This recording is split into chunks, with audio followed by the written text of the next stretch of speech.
Blog Talk Radio, the world's largest online radio network. I'm Deepak Chopra, and this is the Deepak Chopra radio show on Blog Talk Radio.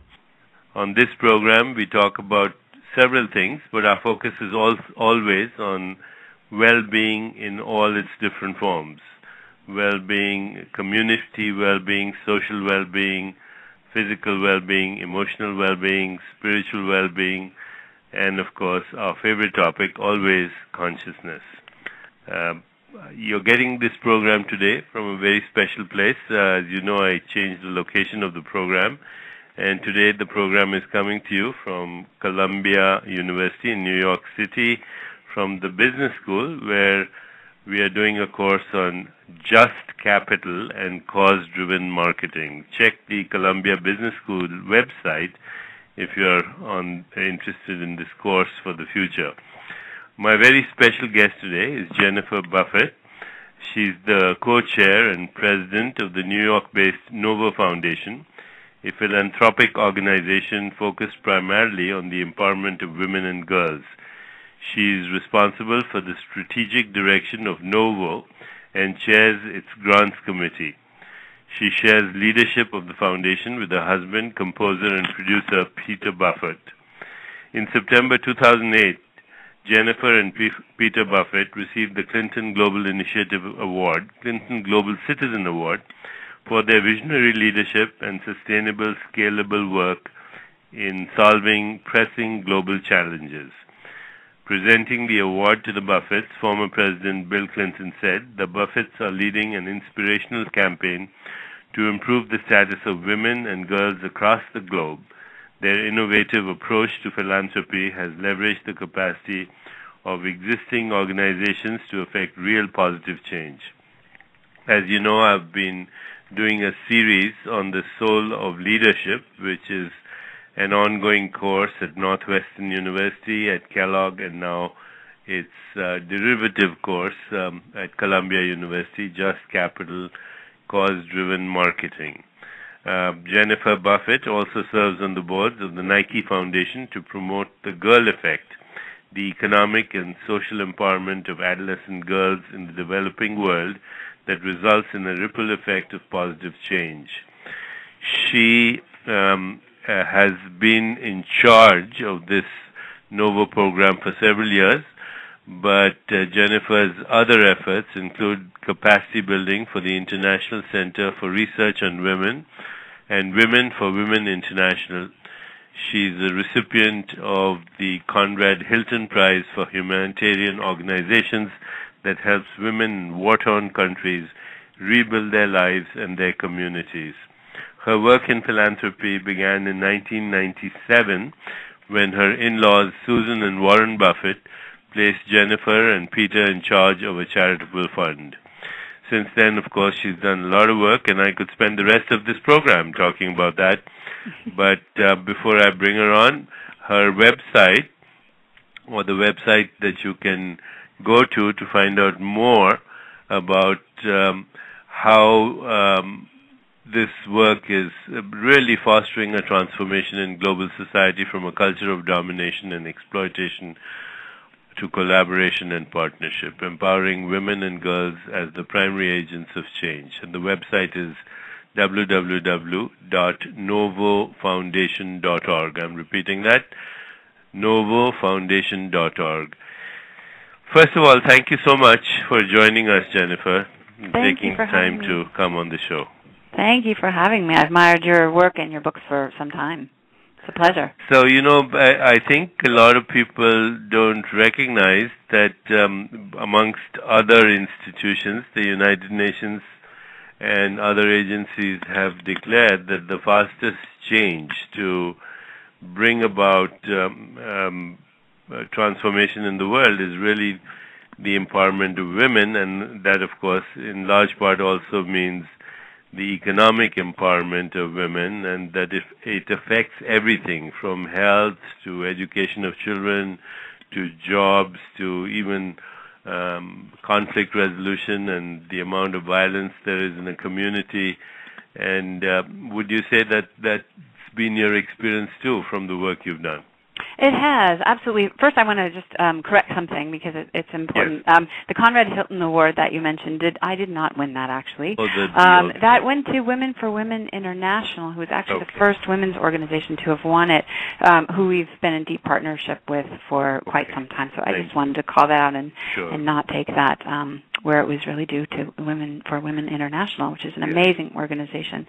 Yeah, it's fantastic that such large international organizations such as the United Nations are realizing and putting at the forefront that women are key, and the economic empowerment of women and girls, I might add, is so key and such a transformational lever.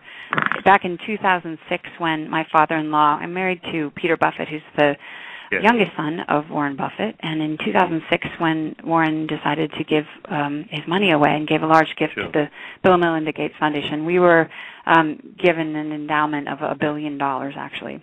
5% every year came to us, actually, and we had a foundation that was smaller, but we realized this had just bumped us up to a very large capacity, and we'd just moved to New York and needed to hire staff and figure out what we were going to focus on and what we were going to do.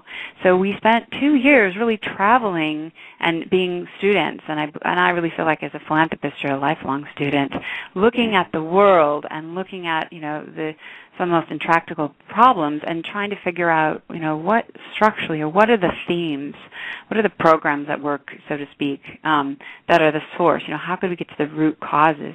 And everywhere we went, we saw that women and girls were so marginalized, and so much of the burdens of life fell on them, yet women grow most of the world's food, yet own 1% of the world's land.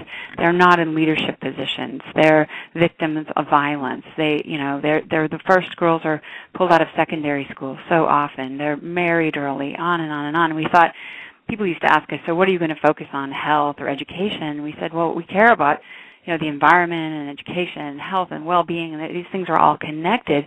But who could we invest in to get at all those things? And a light went off in our minds, and we said, women and girls, if we can change that inequity to actually be in healthy, co-creative partnership with men and boys, we can change the world. And so you've been doing this for how long? Well, I started shortly after I got married, actually, in the 90s. For Christmas, my father-in-law gave the kids $100,000 fund that we could draw from, and we could spend any way that we wanted as long as it was on a 501c3 nonprofit organization.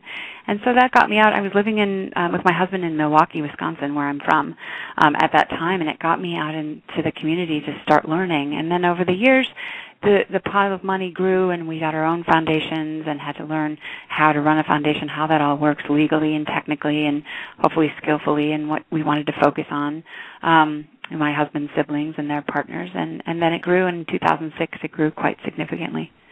So I've been at this, I think. So the NoVo Foundation works all over the world? We do, yeah. We're a global foundation, and we believe in working and thinking locally and acting globally. So we have initiatives in the United States, and we do things around the world as well. I'm speaking to Jennifer Buffett. She's the co-chair and president of the New York-based NoVo Foundation, a philanthropic organization focused primarily on the empowerment of women and girls. So tell us about some of the projects. Yeah, absolutely. Well, I'm going to go back to a little bit about what we saw. We really believe that girls and women are levers and opportunities for change and opportunities to break cycles of poverty. So we have a very large initiative that we work on to address ending violence against women, empowering adolescent girls. So we partnered with the Nike Foundation, which is sort of an unusual partnership to focus. We're in New York, and they're in Beaverton, Oregon, and they're a corporate foundation. But we got to know them and their mission and their vision, and we were so aligned. And we thought if they can bring their expertise in terms of bringing global marketing prowess and understanding how to do that well for this issue and how to elevate the opportunity, the undervalued assets that adolescent girls are on a global stage, that this would be worthwhile. And it would also be an efficient use of dollars. We could get more dollars to the field. And so we partnered, and that is the aim with that, is to change large systems players, and governments really to understand how important it is to invest in adolescent girls, to not let that opportunity be missed, or you're dealing with a whole host of very expensive issues down the road.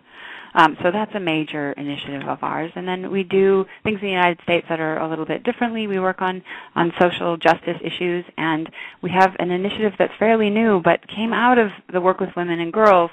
And we do work with men and boys because we need men and boys to be allies of women and girls and to really work on the relationships and the gender dynamics and try to equalize them. But men and boys need to agree to be partners in that as well, and we believe in working holistically. But we have a new initiative around promoting the social and emotional well-being of children and infusing that in education thinking. So thinking about the whole child, thinking about the context of learning, thinking about how we take what we know from healthy child development, and remembering that human beings are relational human beings. We are social. Our emotional health is taught and affirmed or not, and it is part of the equation in how you learn, whether things have meaning, whether you feel passionate about learning subjects and coming to school, and that's been parsed out of our education system. And so we're having a real emphasis and a big body of work that's going into that as well right now. Once again, you're listening to the Deepak Chopra radio show on Blog Talk Radio.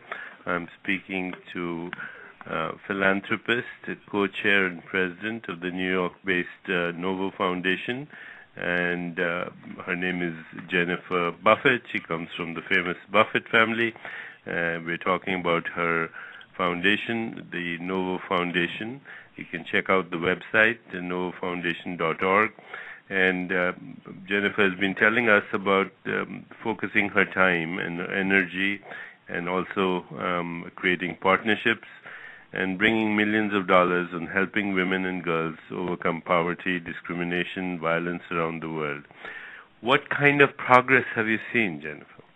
Well, I think in the short time since we've partnered actually with the Nike Foundation, we've seen the issue of adolescent girls, for one, and violence, I think, really pop up in agendas and in people's minds as an issue that is of importance. And, you know, it's interesting when we would go around and take international trips. And early on when we saw this pattern of, well, you're working all these things, but, you know, what if you invested in your girls or your women? They said, yeah, we know this is the answer, but we can't really say that because that's just not how the world thinks.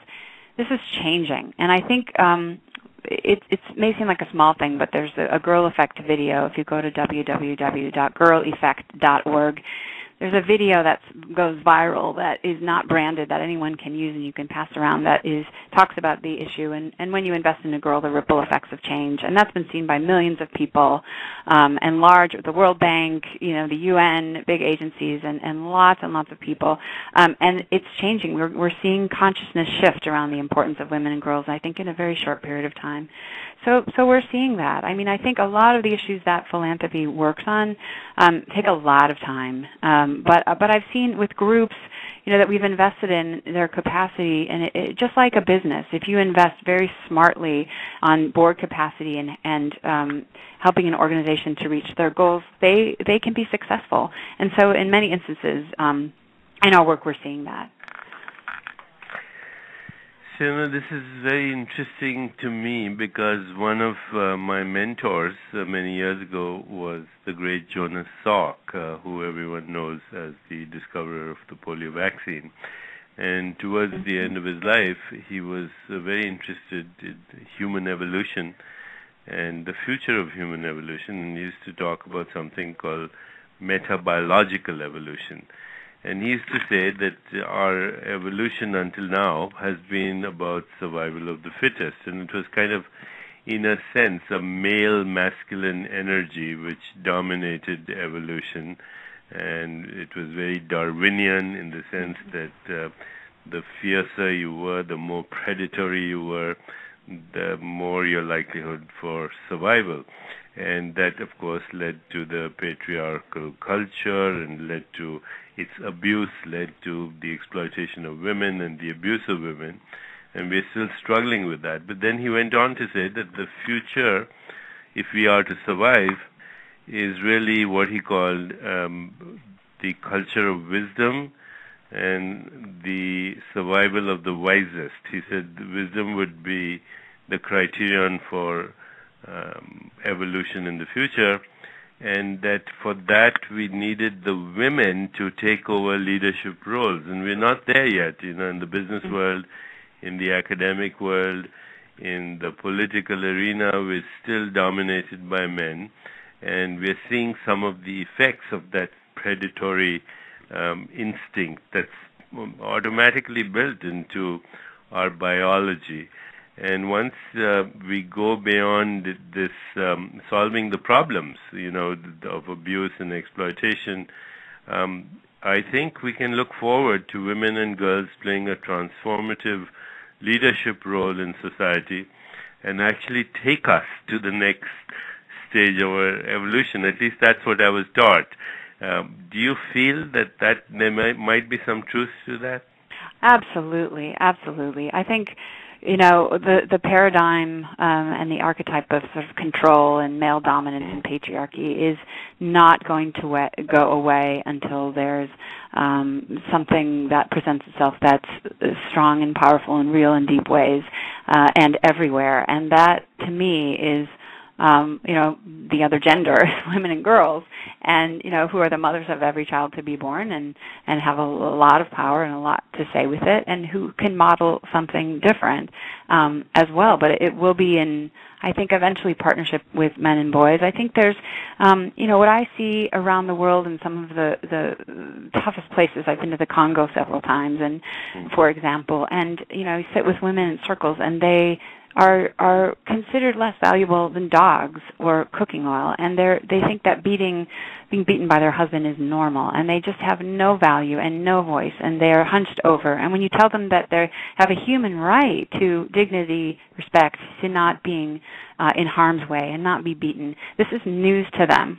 So I think that when you work with women and girls that are coming out of that paradigm of being a victim, of being beaten down, of being part of that, the effects of patriarchy and male dominance and violence, that is deeply ingrained in women, but it can change.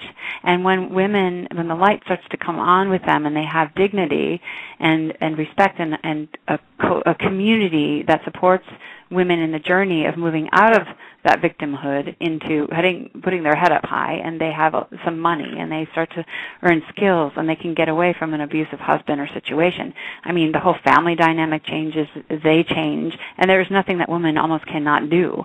There is no stopping her how far she will go to be in leadership and to say enough and stop, and the world should not have to be this way, and I'm going to do everything with my life to change it. So I think absolutely women and girls are going to change the world.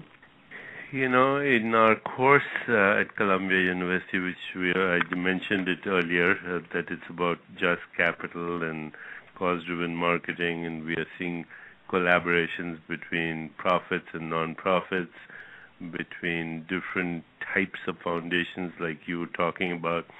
And we had somebody who was talking about philanthropy in small villages in India, her experience, and she said that in the past when they brought money to a small community, say in India or elsewhere, but mostly her experience from South India, that if the men got their hands on the money, they would basically buy a drink or drink it up. But if the women got the same amount of money, they would start a business. Right. And it didn't have to be much, a lot of money. So, for example, a case was presented where the women in this small village around Mumbai were asked, if you had $500, what would you do with it? And the surprising answer was that we would buy a computer, because then we would use email to reach retailers in Mumbai and bring our baskets and our shawls and our other work that we have, our handiwork, to sell it. And indeed, they did do that, and really economically went so far ahead of the men in their little village that, once you're economically ahead, everybody looks up to you, and that changed the whole demographic, including, whether it was alcoholism or violence or children going to school. And you just said, our it's the women who bring up a child mostly, especially in the developing world and even here. And children are influenced in the first 3 or 4 years of their life into whatever emotional intelligence they're going to have later through a mechanism called mirror neurons, right, where their neurons mirror the neurons of the environment of the adults in their environment. And if all they see is violence and abuse, then that's what they grow up to be. I mean, no child is born a terrorist. No child is born violent, but it's this environment of violence that actually cultivates a brain that ultimately is hardwired for violence.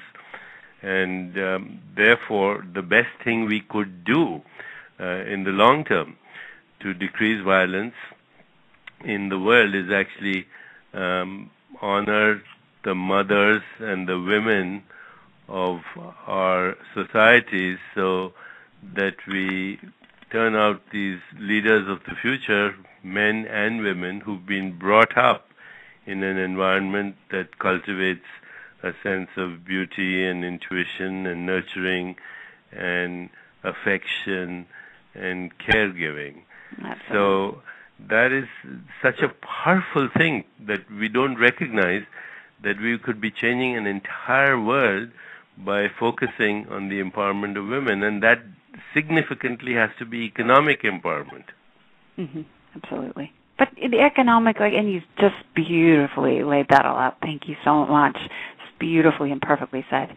But the economic piece is not the only thing, but I think it's one of the first ways you start. Because as you said, when you have the money, you're looked upon completely differently in your family, in your community, and you have power. I mean, he who holds the money holds the power. And that gives you self-pride. It gives you the ability to take out loans and be entrepreneurial and start things and to build. And without that, it's really hard.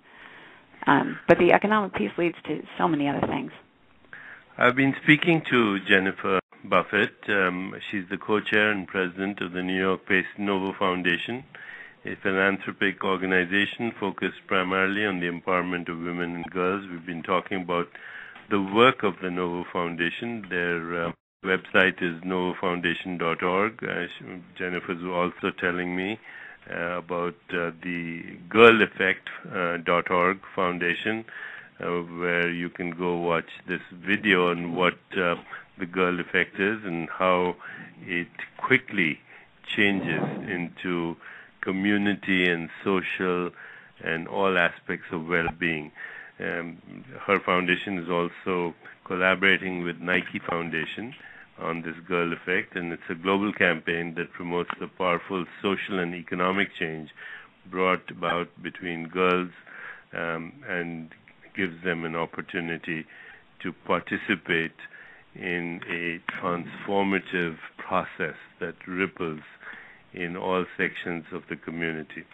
I also want to remind our audience that we have our annual Sages and Scientists Conference coming up, and we have an extraordinary lineup of scientists, cosmologists, evolutionary biologists, physicians, neuroscientists, philosophers, poets coming from all over the world, and we have a very special day on the last day of the conference, where we are in fact talking about women in leadership roles, and I am going to be kind of taking this opportunity to ask you, Jennifer, if you would participate as a speaker and panel in a panel on women leadership, because certainly are an example of that, and you don't have to answer right now, but you must think about it. Oh, it's impossible to say no with your viewing audience, I think, as witnesses. So well, I would be very honored. This is wonderful. This is wonderful. See,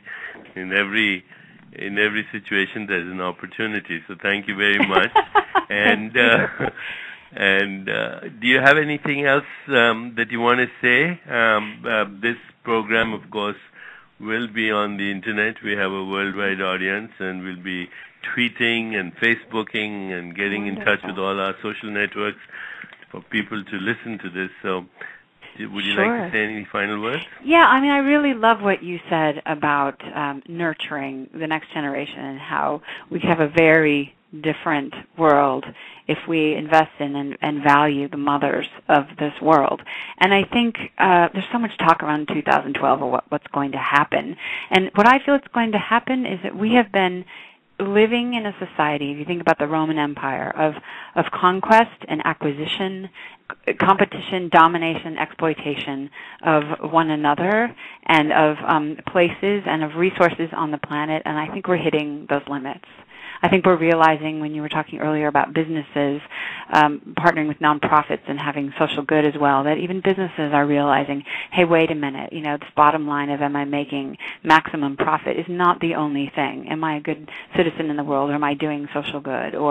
But if we continue to go in the direct trajectory that we're going, and we're seeing the limits again, we're running out of natural resources. There are conflicts all over the world. We are seeing the breakdown of global society. We are seeing, I think, our civilization falling apart, and we need to have a new story. We need to have new archetypes, new ways of thinking and visioning what the world could be and what we organize ourselves around. And I think that nurturing of our children and of ourselves as full selves, which is what you spent your life doing, talking about the physical, emotional, spiritual, and as well as your mind, and not just giving pure credence to the intellect at the expense of everything else, is so important. And we're seeing people just burned out and working all of the time and not having a life. And I think we're reaching those limits, and if we can shift collectively to say, wait a minute, we need to stop.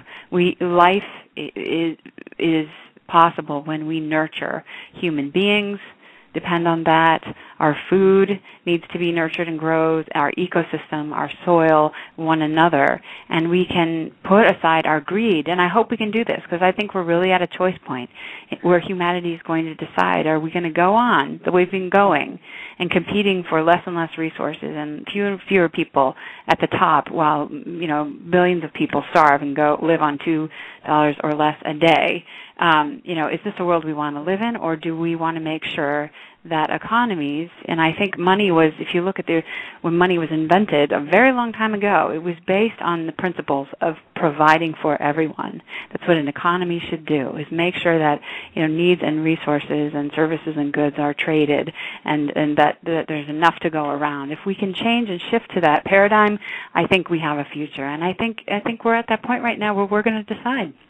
Well, this is so beautifully said, and I would like to summarize what you've said in just a few short sentences, because it's so important.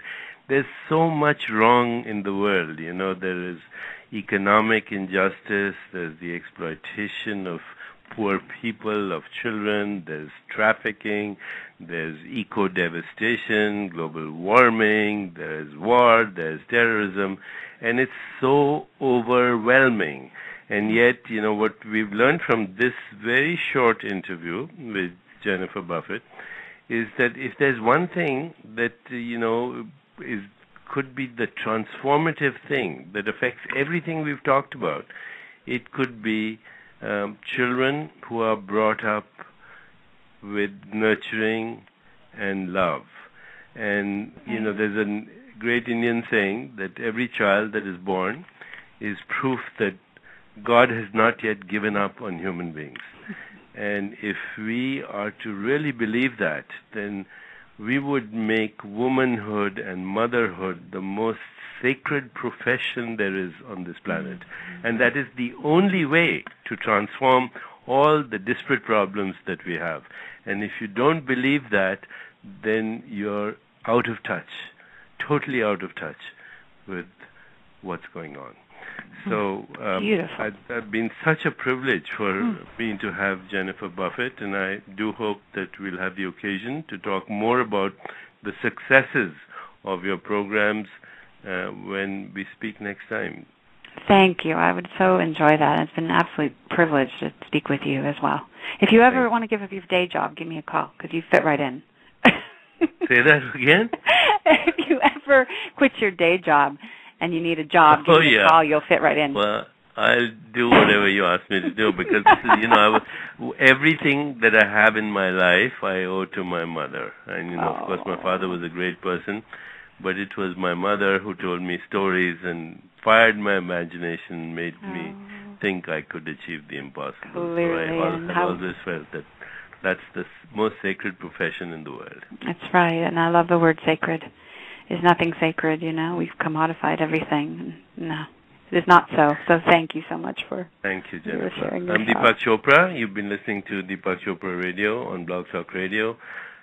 Till next time, keep your feet on the ground and keep reaching for the stars. Blog Talk Radio, where millions of hosts and listeners gather.